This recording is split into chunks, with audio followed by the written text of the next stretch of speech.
but life is eternal. We were put in time to live a portion of life. I thank God for time. Time is a relief. So God created time by literally designing the universe to keep time. Many scientists interpret the universe as a big clock, and they say that someone must have wound it up.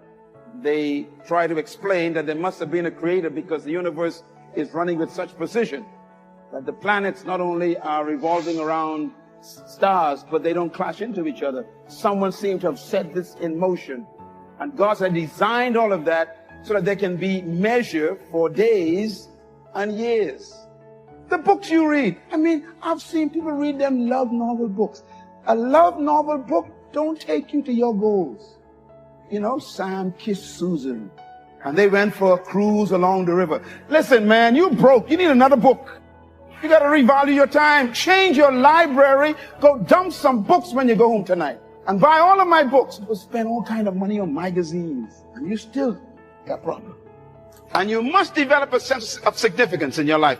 Discover that you are important to the human race. You are important to the world. You are important to your universe. So if you keep attracting a gang of people around you at work, everybody want to bring gossip to you, cackling, you are in bad company. You can become a victim of time. Write this down, please. You can never stop time. You can also never control it. You can't resist it. You can't never compromise with time.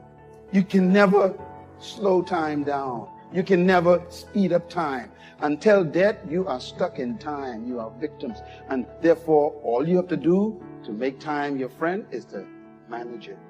He said, okay, the average age of a human, God says, will be between 70 and 80. Okay, so if you're 30, guess how much you got left? Look at that. If you're 40, how many you got left? 30. And so Ephesians 5 says, wherefore, stay awake. Awake thou who sleepest, and arise from the dead. Even Christ himself wants to shine upon you. Verse 15. Look therefore carefully at how you walk, not as unwise, but as what? Wise. And then he says what? Redeem the time, because the days are full of evil. Commitment. It means taking a stand. Taking a stand for you. It means delivering. It means coming through. What if you don't keep your commitment, Les? What if you give it everything you have and you come up short?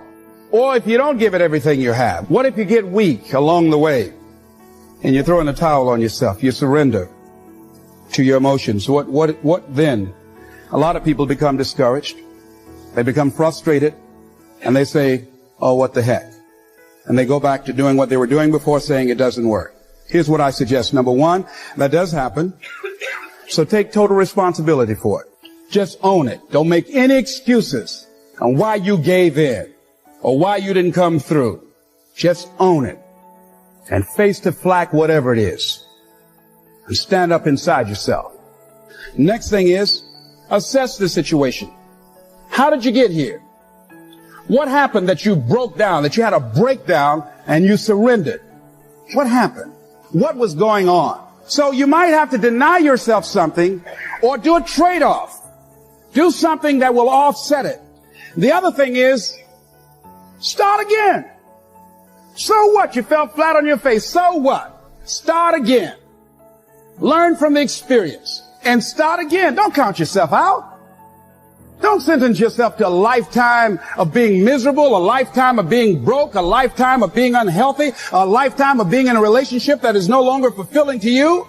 A lifetime of working on a job that does not bring you satisfaction, that's not giving you the creative urge that you need and that got to have in your life that stimulates you. Don't sentence yourself like that. You are a human being. Don't volunteer your life that way. Your life has too much value to the universe. You've got something to contribute. You've got something to give. And so what if you make a commitment and you're not able to do it like a pro? That you're not good as everybody else. Live in the moment. I like what this says. Look to this day, for it is life, the very life of life. In its brief course lie all the realities and verities of existence, the bliss of growth, the splendor of action, the glory of power. For yesterday is but a dream, and tomorrow is only a vision. But today Today well lived makes every yesterday a dream of happiness and every tomorrow a vision of hope. Look well, therefore, to this day. You better be committed or you ain't gonna make it. If you can only love me when you like me, we ain't gonna make it. Even the ones with the personalities you don't like. You have to be committed. Through the storm and the rain and the heartache and the pain and the disappointment, you have to believe in the we and the us and not the me and the you. Or you're not gonna make it. It's a commitment. It's not a feeling. You gotta come home when you're in love, and you gotta come home when you're not in love. Or you're not gonna make it. And stay there till the love comes back. It's a commitment. Y'all don't want to hear real truth. You want to hear fairy tale Hollywood shake and bake stuff, but in reality, it's a commitment.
Commitments don't have nothing to do with your feelings.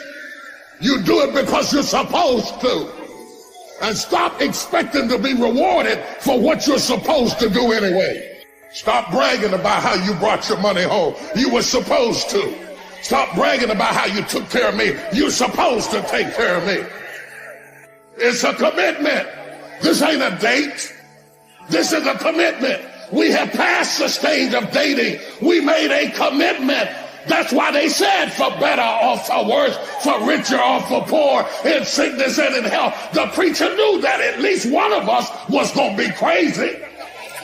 I understand that if you're working in a bakery and that's where you want to be, and that may be what you always wanted to do, is to bake pies for people or bake cakes for people or to offer your gift, then then that's for you. And there's no difference between you and me, except that's your platform. That's your show every day.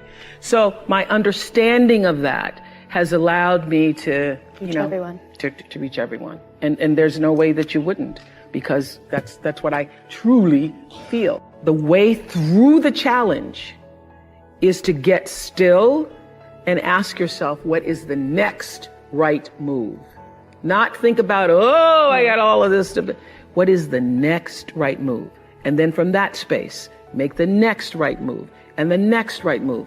And not to be overwhelmed by it, because you know your life is bigger than that one moment. You know you're not defined by what somebody says is a failure for you, because failure is just there to point you in a different direction.